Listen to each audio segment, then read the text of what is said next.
Hi everyone, thank you for joining me, and I just wanted to talk about my challenges of this week.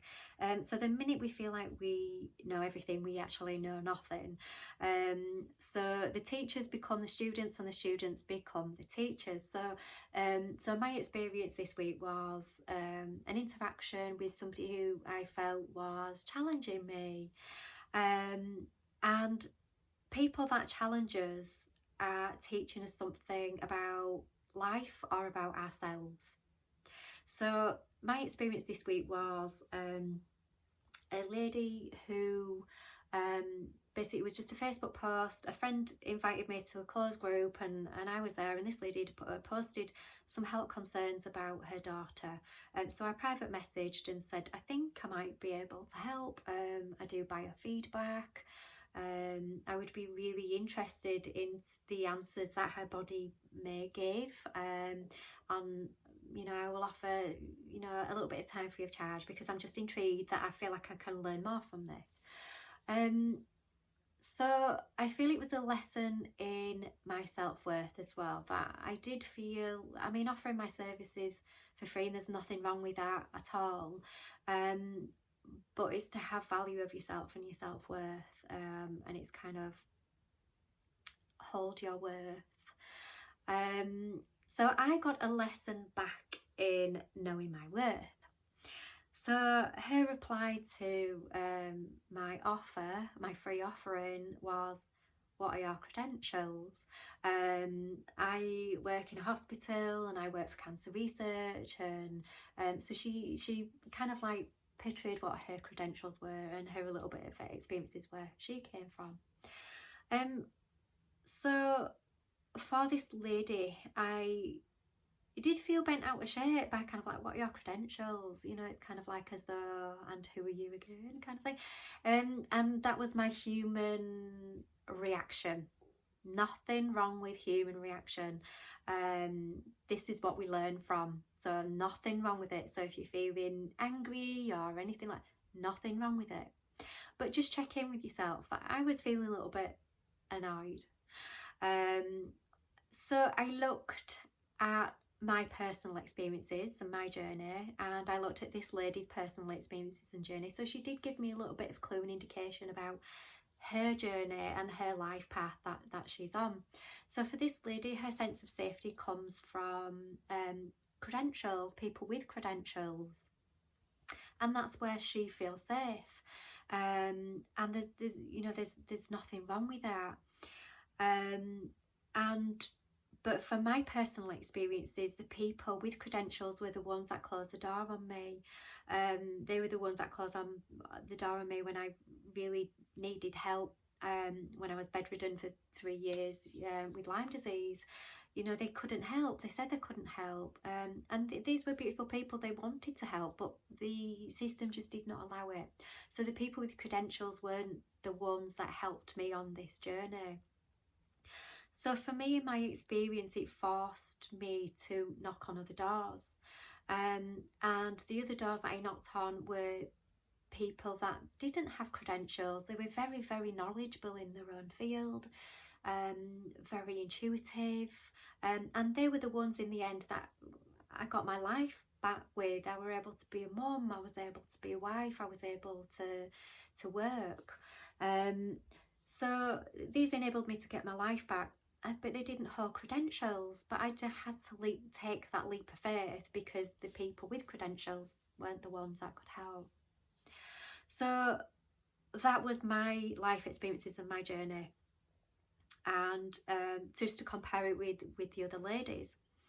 So our belief systems and our opinions about things are formed by our life experiences, from our journeys, from our families' belief systems, from our parents' belief systems, from our educational system. So there are so much influence kind of like all around us in our world that can influence our belief systems.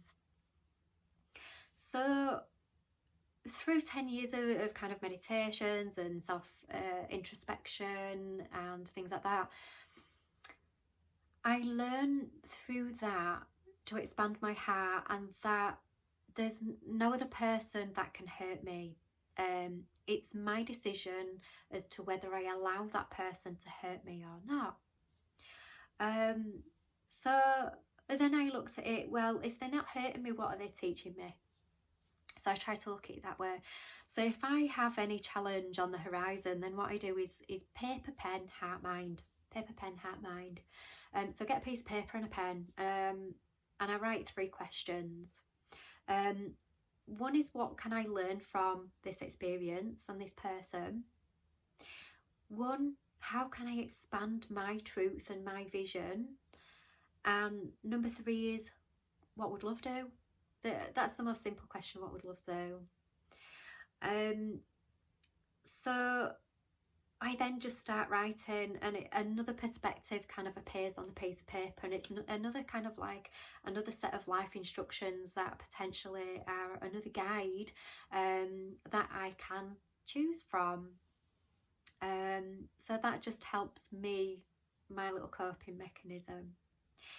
So what I learned from it was that there are 7.5 billion people on this planet, and every single one of us is on a different journey. Every single one of us is on a different experience, on a different ride, and that's how we form our belief systems and perspectives and thoughts around things. So then we look at kind of like the division that is around at the moment. So much division on kind of like what to do, what not to do, what makes us feel safe, what doesn't make us feel safe. Mask wearing, not mask wearing, inoculations, not inoculations, and it doesn't matter. None of it really matters. None of it is right or wrong. None of it is good or bad. Doesn't matter. Everything is created in neutrality. How we view it is basically based on our personal experiences. So when we are interacting with people at the moment, and we're finding ourselves kind of like having a little bit of an abrasive kind of interaction with somebody else, nothing wrong with it. It's how we learn. It's how we learn about ourselves and about people's different journeys. So, you know, my parents hold different belief system to me, and it's kind of like eventually, you know, sometimes they do poke me like a bear. But I see my parents as beautiful trainers. You know, they are my trainers, they poke me. And it's my choice whether how I react. You know, do I react volatilely and kind of like, and, you know, tear a new hole in space from them, or, you know, do I think, what are they teaching me here? And you know what, I love you more for being my teachers, and I love you more for teaching me to love myself more, and I in turn love you more for that. My beautiful, parents. And you may have family members like this, you may have people on Facebook like this, you may have friends like this. Come back to, I think the divisiveness is a beautiful exercise and training exercise for humanity at the moment to bring us all back into unity. Because I suppose if you've had a day of kind of wrestling with people about your belief system and about their belief system and what makes you feel safe and what makes them feel safe, it's exhausting on that hamster wheel. And at some point you just think, do you know what, I want to get off, it's not fun anymore. So then we choose, we can either stay on it, or we can come off it and just think, do you know what, this conversation is beautiful, thank you, but you're entitled to your beliefs, I'm entitled to my beliefs. Let's agree to disagree, and we'll leave it there. Your journey I respect, my journey I respect. Let's leave it there. And then remember what fun you had with this person, remember what joy you had with this person. Go back to that. We'll all get so sick of kind of being so separated from one another that it will just basically lead us more back to unity with a more open heart space and more open respect for one another. So I believe everything that is happening at the moment is for the greater good, and it's expansion, and it's beautiful to watch, but just take all the judgment out of it. Get your popcorn, just watch it. So even I was experiencing this week. We are all going to be experiencing it, and it's up to you how you react.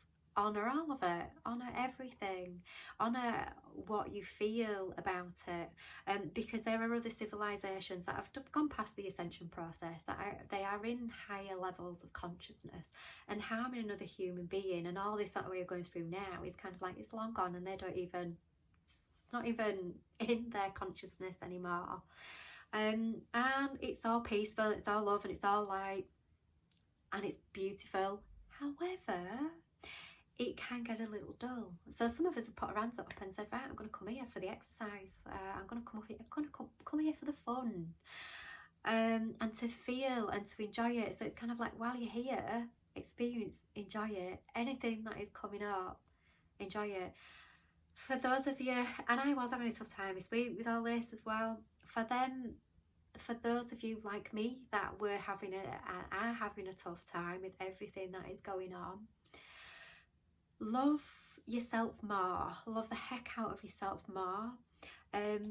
Make it a ritual every day to do something for you, whether it's even just something simple like light a candle for yourself in the morning, or any time of day. Have a nice soak in the bath, use essential oils on your feet. Anything that basically says thank you to you with love from me. Anything that you love, do it. Bring the love back into you, and just to remember that we are all just on different journeys, and our imperfections, as what some people would view them as, are beautiful things. And it's to remember that every single one of us is still perfect, that we are created with perfection, and whether you're getting it, whether you're having a tough time, whether you're having a great time, whether you're sailing through it, you are loved, every single one of you, just as much the same. Whatever you are going through, you are loved just as much the same, and you are viewed as perfection. Your human blueprint is perfection, and it's such a gift to be human, particularly right now. And your perfections are just different facets of a diamond. You are all different facets of the same diamond. And if we want our external to have some changes, then we need to start within with ourselves. Change yourselves. Be the change you want to see in the whole wide world. Because if we can't change internally, then nothing is going to change in our external. So start with yourself, as within, as without. So whatever energy you are creating here, and whatever energy you are putting out to other people, is the exact same energy that you're going to get coming back in. So be a conscious creator and really be aware of what energy you are putting out to people. So thank you all for listening. I hope this has brought some comfort, and just something that no matter where we are all at, we are all still learning. So it's just a hold to that, and it's kind of like respect to you all and every single journey that you are on. Love you all, take care, and I'll see you again shortly. Take care, bye.